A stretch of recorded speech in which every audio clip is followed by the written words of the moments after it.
In March of 2009, a 44-year-old Illinois farmer sold his father's John Deere 4440 at a consignment auction in Bloomington for $14,200 to cover a crop input loan that was 90 days past due.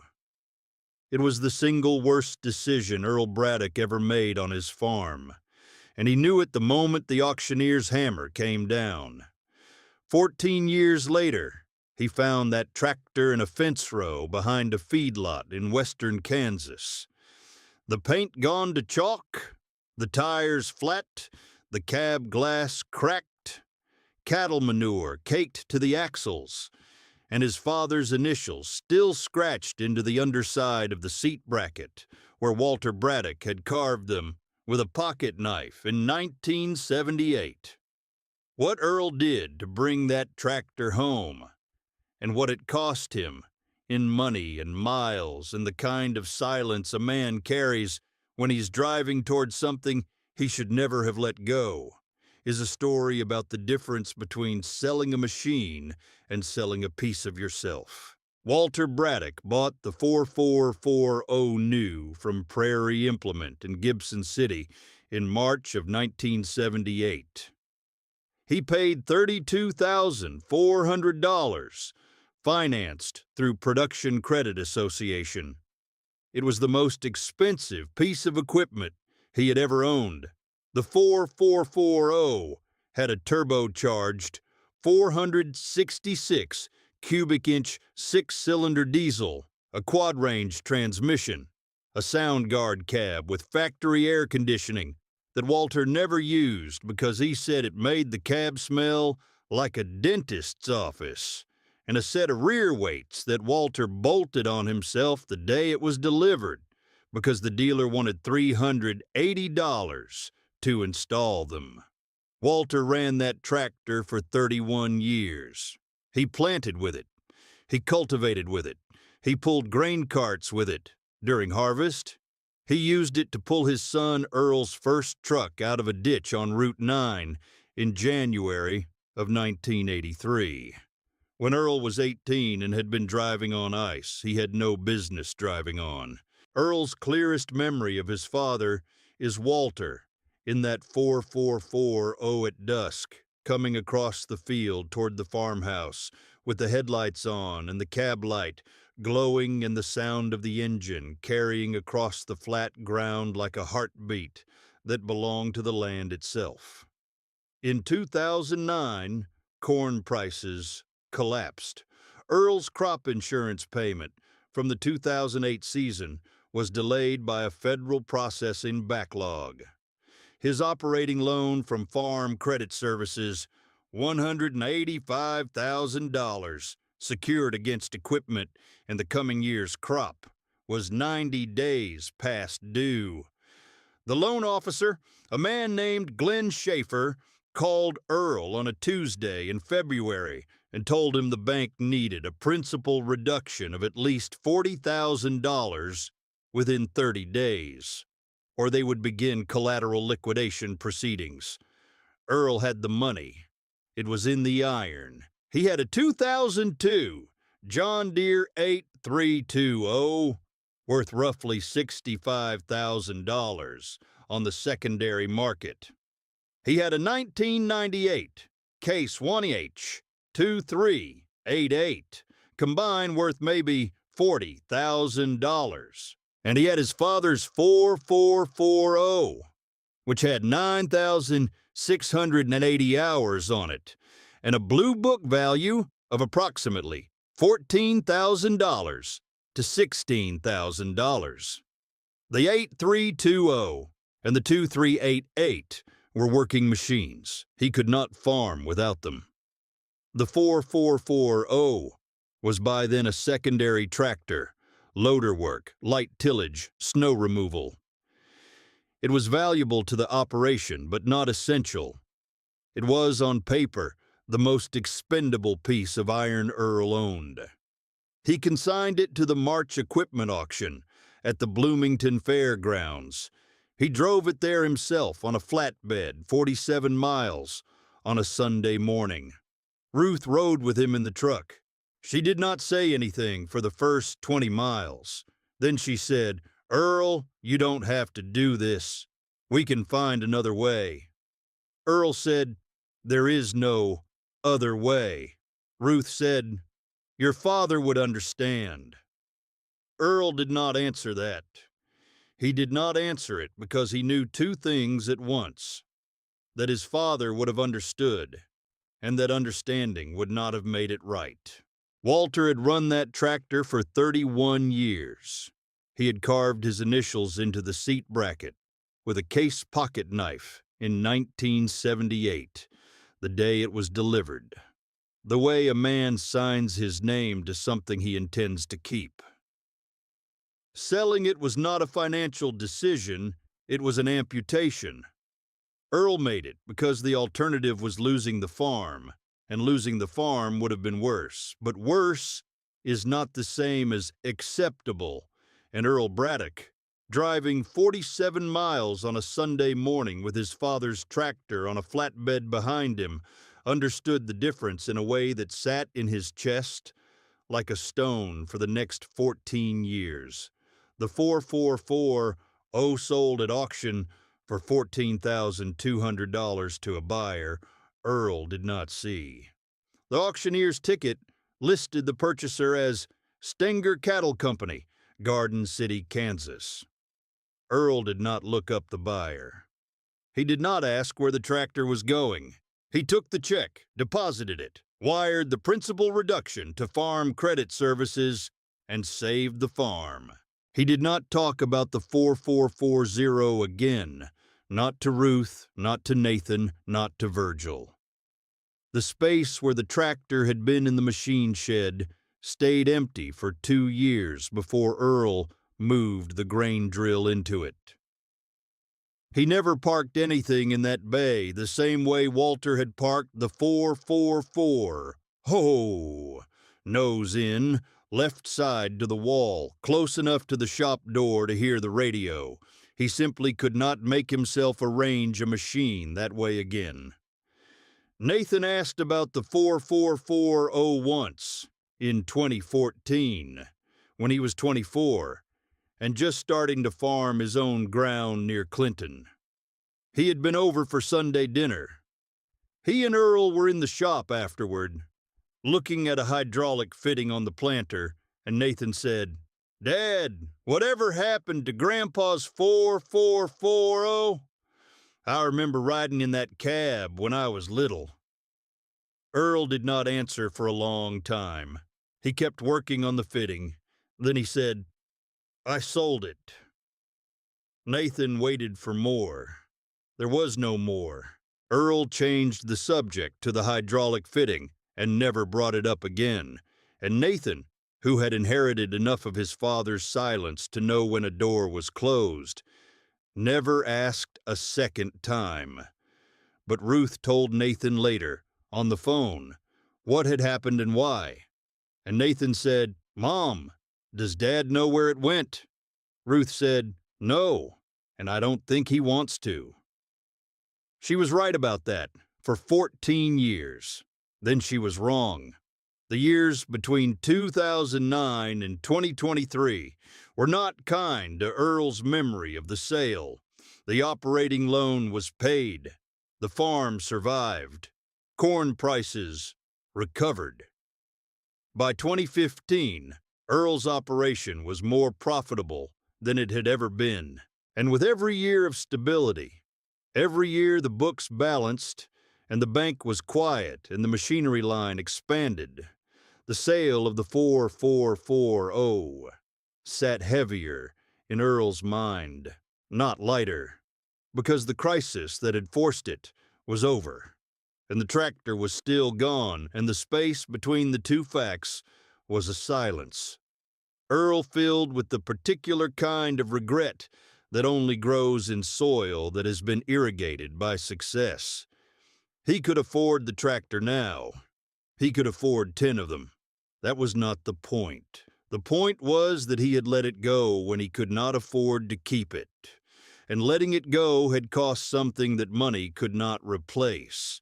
the continuity between Walter's hands and the machine Walter had signed.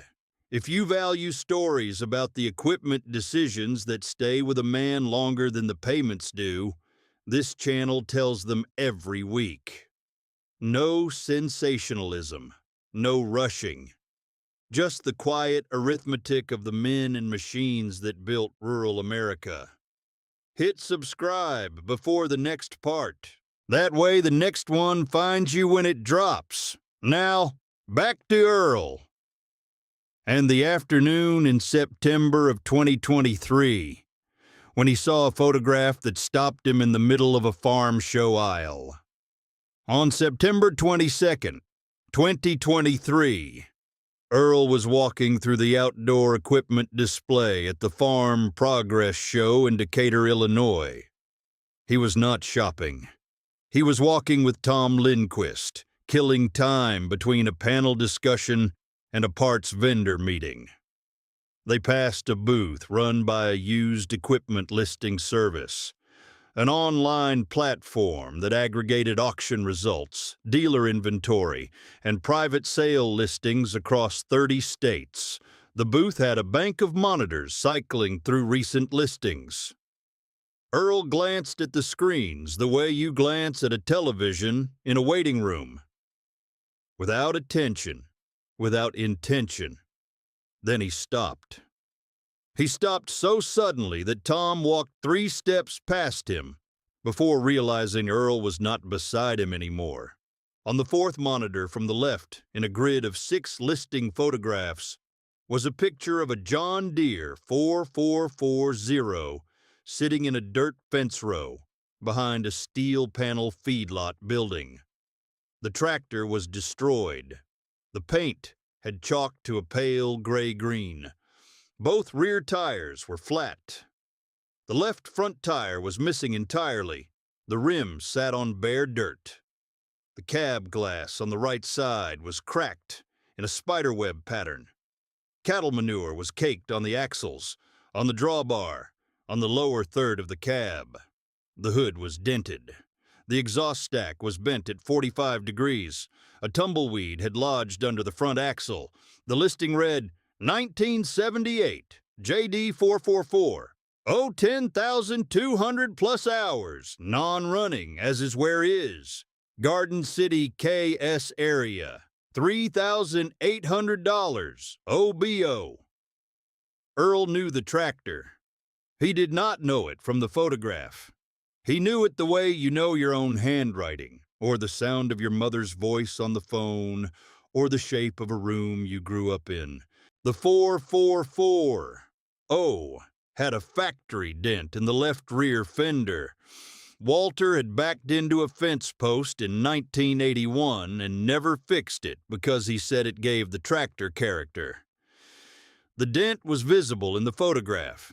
The rear weight bracket had been welded by Virgil Kemp in 1993 after a stress crack appeared at the mounting bolt, a distinctive V-shaped bead that Virgil had made with his own hands. The weld was visible in the photograph. Earl looked at that screen for a long time. Tom came back and stood beside him. Tom looked at the screen. Tom looked at Earl. He did not need to ask. He had known Earl for 34 years. He simply said, "When do you want to leave?"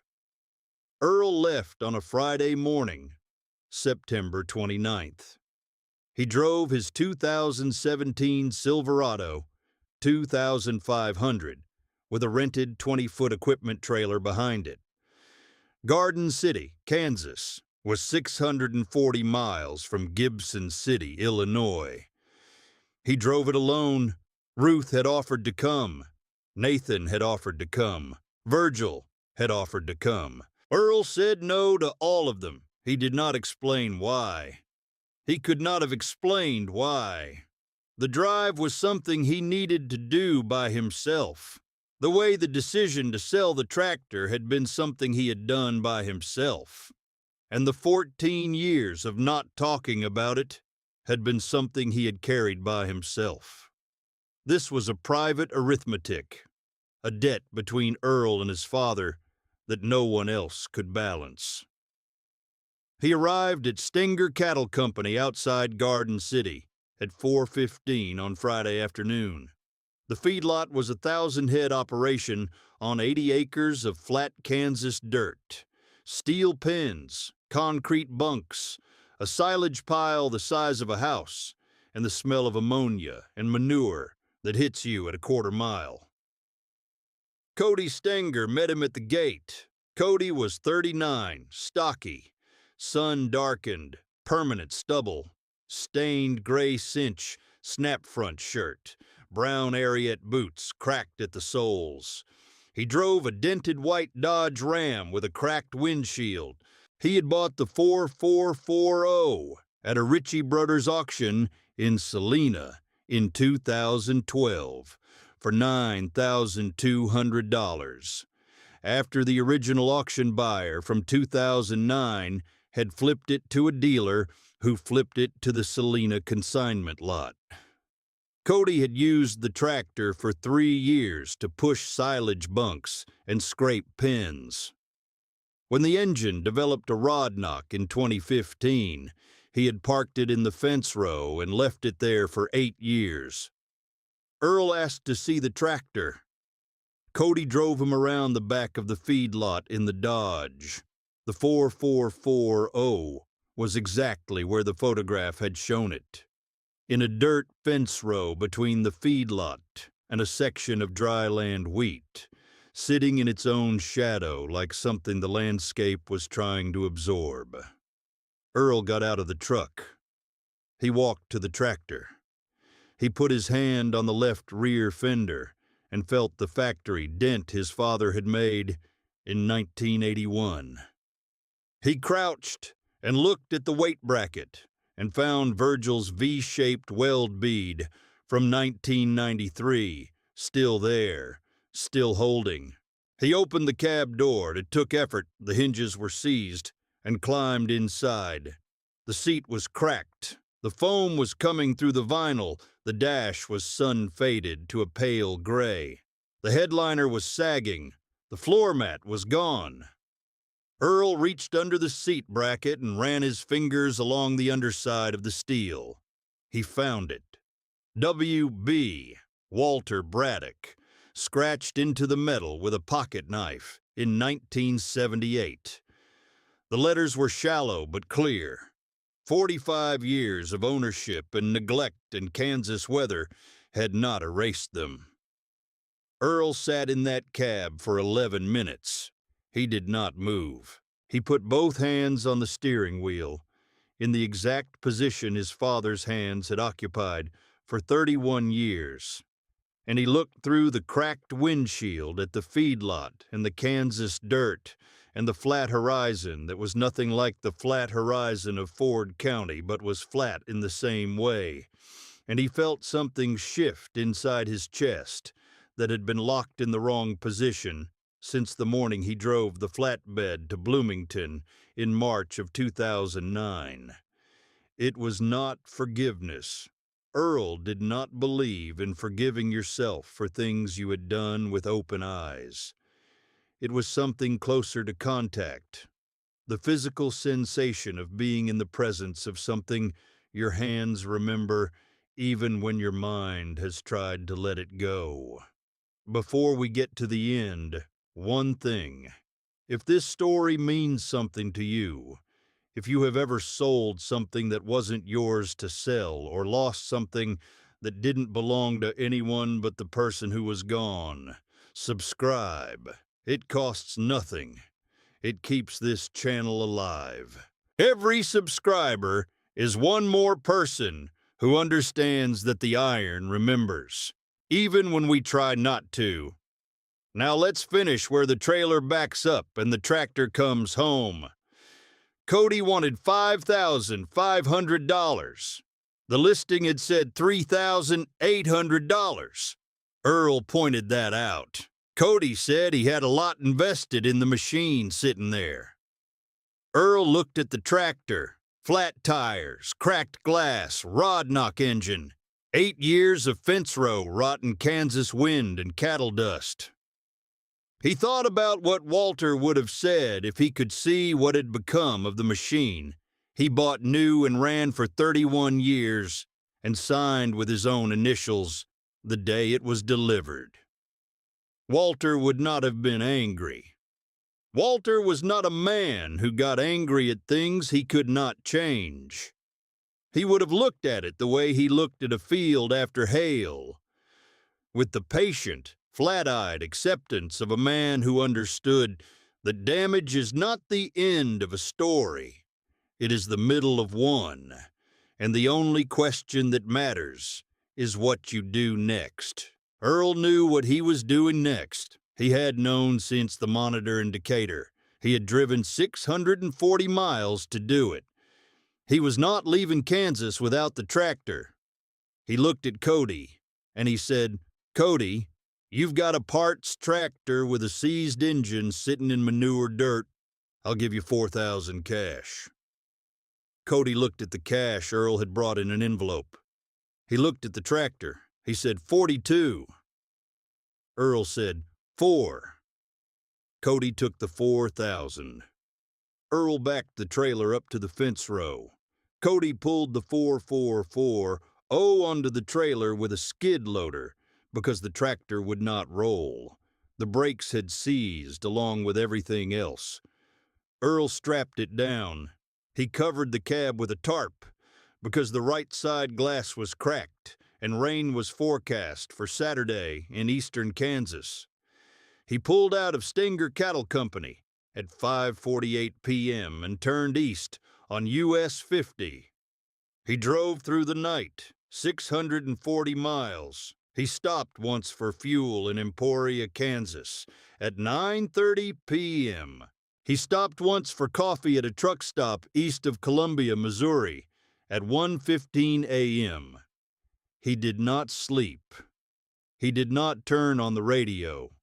Somewhere east of Wichita at around 11 at night, he passed a farm with a yard light on and a tractor parked in the open door of a machine shed.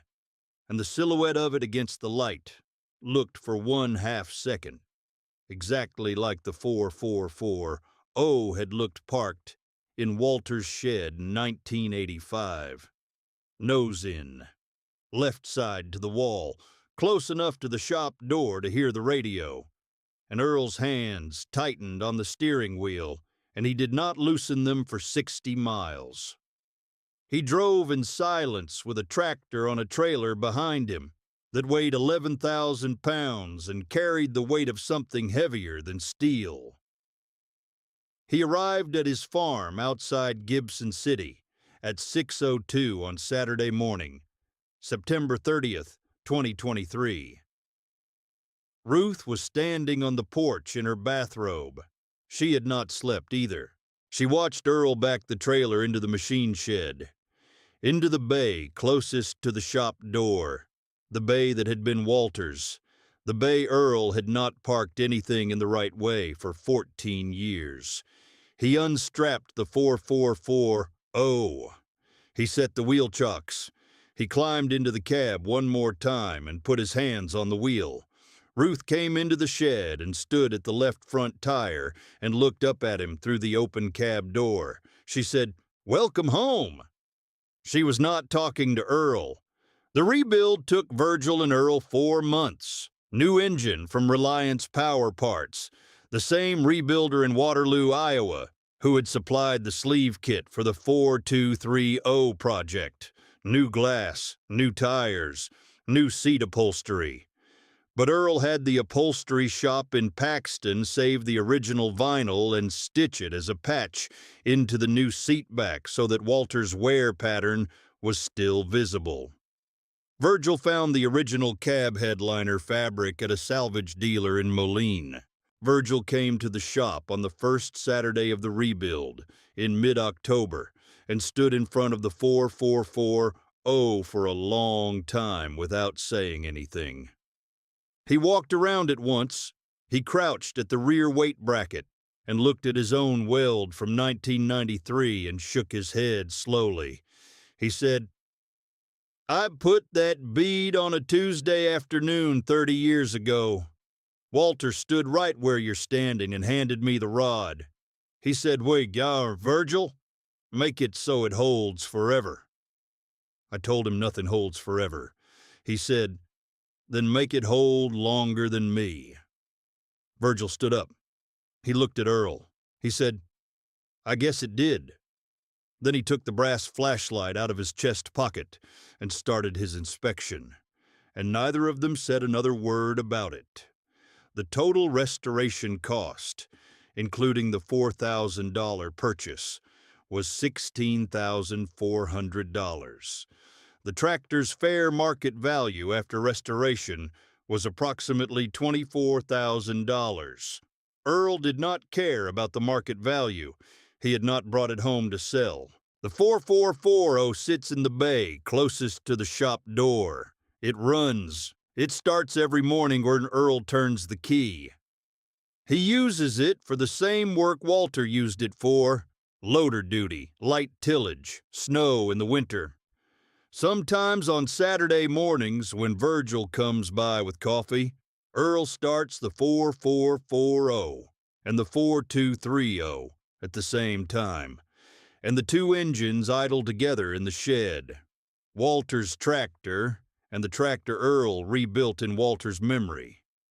And the sound fills the building like a chord played on an instrument only the people who built it can hear. The initials are still there.